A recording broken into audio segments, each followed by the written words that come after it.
कहानी की शुरुआत में हम एक मशहूर लेखक मेलविल को देखते हैं जो बहुत लंबा सफर तय करके एक दूर दराज नैंटकेट आइलैंड पर एक समुद्री कस्बे में पहुंचता है। वह किसी आम इंसान से मिलने नहीं बल्कि एक ऐसे शख्स की तलाश में आया था जिसने बरसों पहले समुद्र के सीने पर एक ऐसी खौफनाक दास्तान जी थी जिसे सुनकर आज भी लोगों की रूह कांप उठती है। मेलविल एक पुराने से घर का दरवाजा खटखटाता है। अंदर से एक बुजुर्ग महिला बाहर आती है। वह उसे देखकर समझती है कि शायद कोई ग्राहक आया है और उसे शॉप बंद होने की बोलकर वापस जाने के लिए कह देती है। लेकिन मेलविल तुरंत अपना परिचय देता है। वह कहता है, मैं कोई ग्राहक नहीं, एक लेखक हूँ। मैं यहाँ सिर्फ एक इंसान से मिलने आया हूँ। महिला दरवाजा खोलती है और अपने पति को आवाज देती है। वो बूढ़ा आदमी टेबल पर बैठकर बोट के शोपीस बना रहा था। उसका नाम था थॉमस। लेखक उसे देखते ही पहचान लेता है, लेकिन जैसे ही दोनों आमने सामने आते हैं थॉमस गुस्से से भड़क उठता है। वह कहता है, क्या तुम्हारा दिमाग खराब हो गया है? इतनी दूर सिर्फ मुझसे मिलने आए हो? लेकिन मेलविल उसकी नाराजगी को नजरअंदाज कर देता है। वह शांति से कहता है, मैं आपकी कहानी सुनने आया हूँ। फिर वह अपनी जेब से पैसों का पर्स निकालकर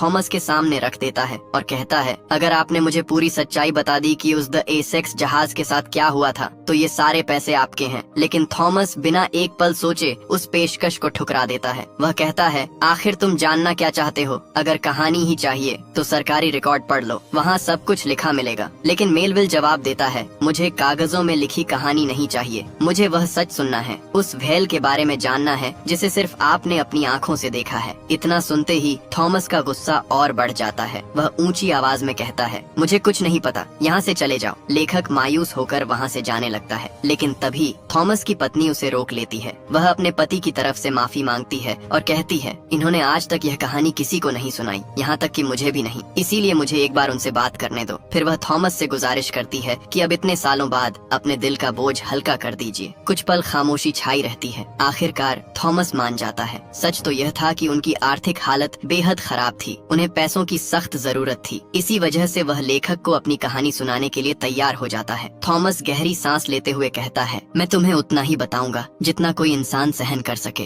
क्योंकि यह कोई कहानी नहीं, एक दर्दनाक हकीकत है जिसने मेरी पूरी जिंदगी बदल दी। इतना कहकर थॉमस अतीत की दुनिया में लौट जाता है। अब कहानी पहुंचती है साल 1820 में। उस दौर में समुद्र पर सबसे खतरनाक कारोबार हुआ करता था, व्हेल का शिकार। उस समय व्हेल का तेल सोने से भी ज्यादा कीमती माना जाता था। इसी तेल से लोगों के घरों में रोशनी होती थी और बड़े बड़े कारोबार चलते थे। व्हेल का शिकार सिर्फ रोजगार नहीं बल्कि लोगों का जुनून बन चुका था। यहाँ तक कि लोग आपस में शर्त लगाते थे कि कौन सा जहाज सबसे ज्यादा व्हेल ऑयल लेकर वापस लौटेगा। इसी दौरान हमारी मुलाकात होती है ओवेन चेस से। ओवेन एक बेहद अनुभवी और काबिल नाविक था। उसकी एक प्यारी पत्नी थी और अपनी सादगी भरी जिंदगी में वह खुश भी था। वह एक बड़ी व्हेलिंग कंपनी में फर्स्ट मेट यानी कप्तान के बाद सबसे ऊंचे पद पर काम करता था। एक दिन कंपनी के मालिक उसे अपने ऑफिस में बुलाते हैं। वे बताते हैं कि कंपनी जल्द ही अपना सबसे महंगा और सबसे बड़ा व्हेलिंग जहाज द एसेक्स समुद्र में उतारने वाली है। ये सुनकर ओवेन खुश हो जाता है। उसे यकीन था कि इस बार जहाज की कप्तानी उसी को मिलेगी, क्योंकि उससे यही वादा किया गया था। लेकिन अगले ही पल उसकी सारी उम्मीदें टूट जाती हैं। कंपनी कप्तान किसी और को बना देती है। उसका नाम था जॉर्ज पोलार्ड, जो कंपनी के मालिक का बेटा था। ओवेन को यह फैसला बिल्कुल पसंद नहीं आता। उसे साफ समझ आ जाता है कि उसकी मेहनत से ज्यादा यहाँ रिश्तों की कीमत है। कंपनी वाले उसे समझाते हैं, अगली बार कप्तान तुम ही बनोगे। साथ ही उसकी तनख्वाह भी बढ़ा दी जाती है। लेकिन इस बार ओवेन बिना लिखित भरोसे के मानने को तैयार नहीं होता। वह कहता है, अगर अगली बार कप्तानी मुझे ही मिलेगी तो इसकी लिखित गारंटी दीजिए। आखिरकार कंपनी उसकी शर्त मान लेती है। इसके बाद ओवेन अपने सफर की तैयारी शुरू कर देता है। रवाना होने से पहले उसकी पत्नी की आंखों में डर साफ दिखाई दे रहा था,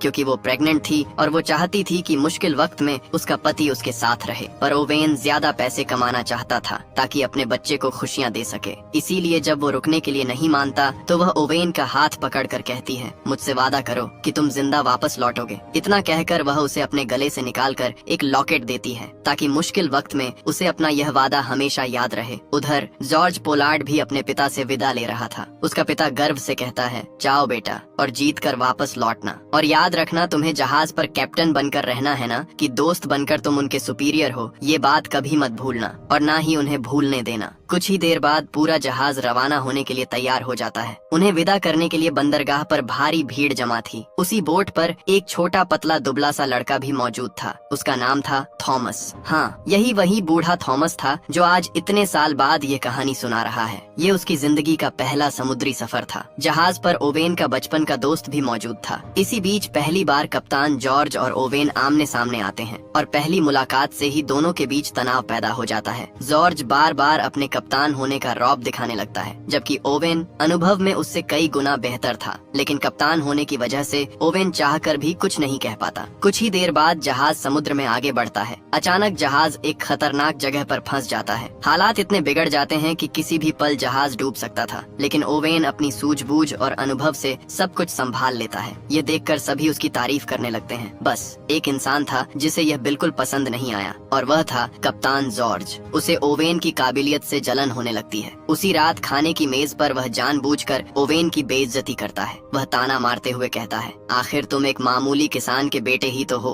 ओवेन अंदर ही अंदर अपमान से जल उठता है, लेकिन वह कोई जवाब नहीं देता। वह चुपचाप वहाँ से उठ जाता है और अपने साथियों से कहता है, कल सुबह हमें जल्दी उठना है। यहीं से साफ हो जाता है कि जहाज पर अमीर और गरीब के बीच कितना बड़ा फर्क था। जहाज का पूरा क्रू सिर्फ नौकर समझा जाता था और उन्हें बकवास खाना मिलता था। अगली सुबह जॉर्ज फिर ओवेन को आदेश देने लगता है। ओवेन मजबूरी में उसकी हर बात मानता रहता है। इसी दौरान ओवेन की नजर दूर समुद्र में उठते एक भयानक तूफान पर पड़ती है। वह तुरंत कप्तान को चेतावनी देता है, अगर हमने अभी रास्ता नहीं बदला तो पूरा जहाज तबाह हो जाएगा। लेकिन घमंडी जॉर्ज उसकी एक भी बात नहीं सुनता और कहता है, क्योंकि मुझे सभी का एक टेस्ट लेना है, और वह जहाज को सीधे उसी तूफान की तरफ मोड़ देता है। कुछ ही मिनटों में पूरा जहाज समंदर की विशाल लहरों के बीच फंस जाता है। हर तरफ अफरा तफरी मच जाती है। ओवेन जोर से चिल्लाता है, पाल तुरंत समेटो वरना हम सब मारे जाएंगे। लेकिन जॉर्ज अपनी जिद नहीं छोड़ता। उसकी एक गलती पूरे जहाज और सैकड़ों जिंदगियों पर भारी पड़ने वाली थी। काफी संघर्ष के बाद जब हालात और बिगड़ने लगते हैं तो ओवेन ऑर्डर न मानकर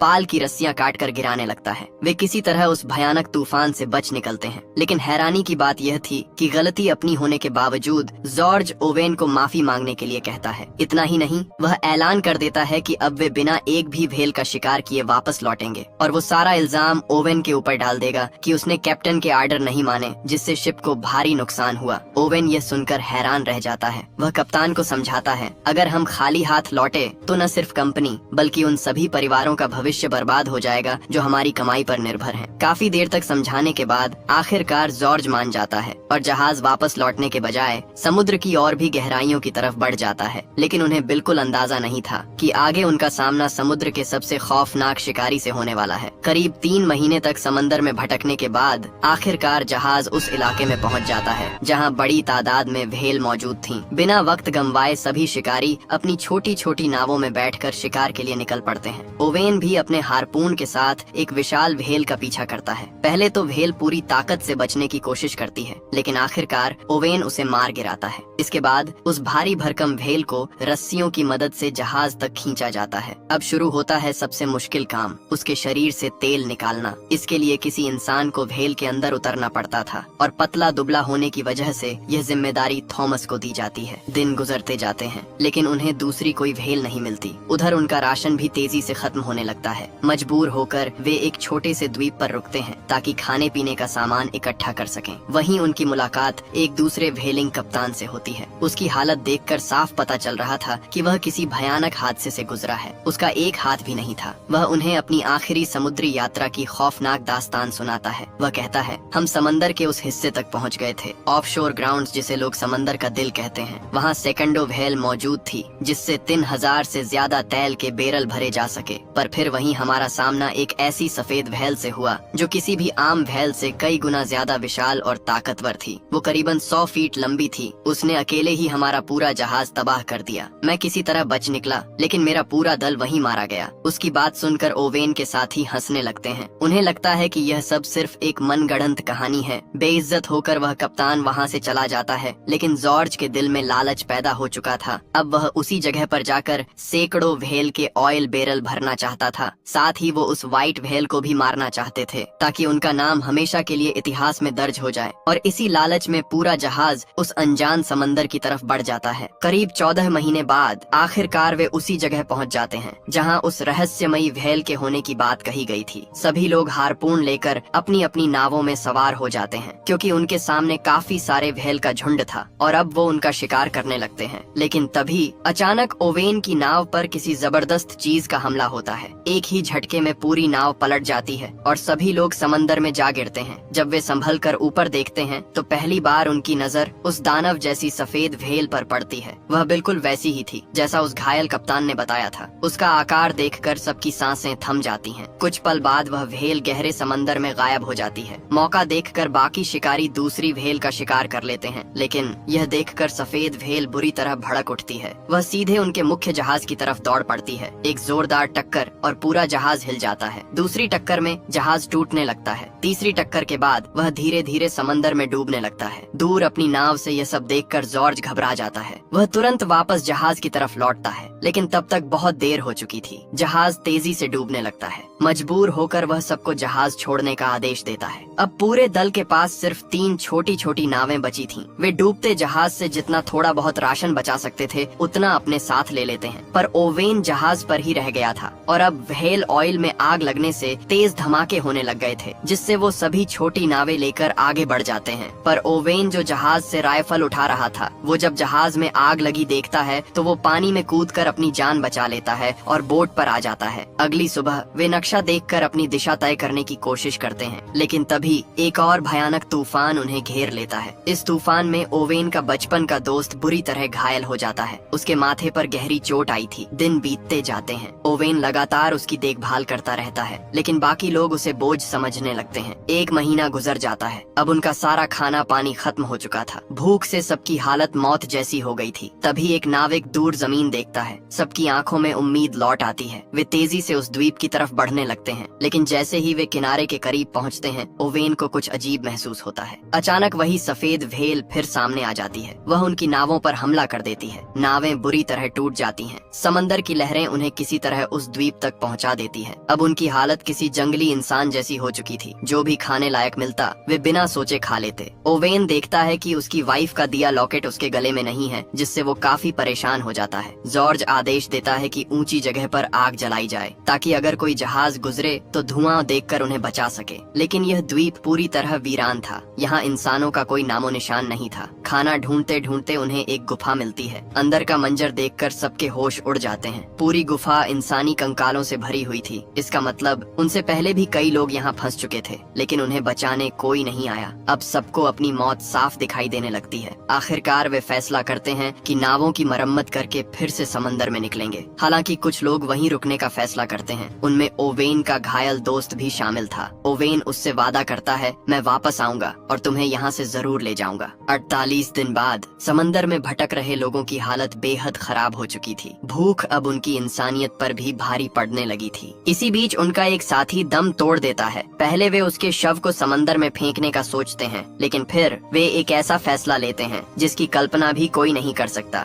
जिंदा रहने के लिए वे अपने ही साथी का मांस खाने का फैसला कर लेते हैं। यह फैसला उनके लिए किसी अजाब से कम नहीं था, लेकिन अपनी भूख मिटाने का उनके पास कोई और रास्ता भी नहीं था। मौजूदा समय में इतना कहते कहते बूढ़े थॉमस की आवाज कांपने लगती है। उसकी आंखें भर आती हैं। वह कुछ पल के लिए चुप हो जाता है। तभी उसकी पत्नी अंदर आती है। वह यह दर्दनाक सच सुनकर रो पड़ती है। फिर वह थॉमस से कहती है, अब पूरी कहानी बता ही दो। थॉमस एक गहरी सांस लेता है और फिर अपनी कहानी आगे बढ़ाता है। 1 और महीना बीत चुका था। अब भूख ने सभी को पागलपन की हद तक पहुंचा दिया था। मजबूरी में वे एक खौफनाक खेल खेलते हैं। सब लोग चिट्ठियां निकालते हैं। जिसके हिस्से हार आती उसी की जान ले ली जाती और बाकी लोग उसका मांस खाकर जिंदा रहते। इस बार किस्मत कप्तान जॉर्ज के खिलाफ जाती है। वह अपनी बंदूक अपने चचेरे भाई के हाथ में देकर कहता है, गोली चला दो, लेकिन उसका भाई ऐसा नहीं कर पाता। वह खुद को गोली मार लेता है और बाकी लोग मजबूरी में उसका शरीर भी खा लेते हैं। कुछ दिनों बाद एक बार फिर वही विशाल सफेद व्हेल उनके सामने आ जाती है। इस बार ओवेन अपना हारपून उठाता है, लेकिन लेकिन जैसे ही उसकी नजर व्हेल की आंखों से मिलती है वह रुक जाता है। उसे एहसास होता है कि यह सिर्फ एक जानवर नहीं बल्कि समंदर का असली बादशाह है। ओवेन अपना हथियार नीचे कर देता है और सफेद व्हेल भी बिना हमला किए धीरे धीरे गहरे समंदर में गायब हो जाती है। कुछ दिनों बाद एक गुजरते जहाज की नजर जॉर्ज की नाव पर पड़ती है। आखिरकार उन्हें बचा लिया जाता है, लेकिन बचाने वाले कप्तान के होश उड़ जाते हैं जब वह नाव में इंसानी हड्डियां देखता है। उधर ओवेन और थॉमस की नाव अलग दिशा में बह गई थी। दोनों मौत के बेहद करीब पहुंच चुके थे। तभी दूर उन्हें एक जहाज दिखाई देता है और आखिरकार उन्हें भी बचा लिया जाता है। कई महीनों बाद जो लोग जिंदा बचे थे वे अपने शहर लौटते हैं। उन्हें देखकर पूरा शहर हैरान रह जाता है क्योंकि सबने उन्हें कब का मरा हुआ मान लिया था। किनारे पर ओवेन की पत्नी उसका इंतजार कर रही थी। दोनों एक दूसरे से लिपट जाते हैं और फिर वो अपनी बेटी से मिलकर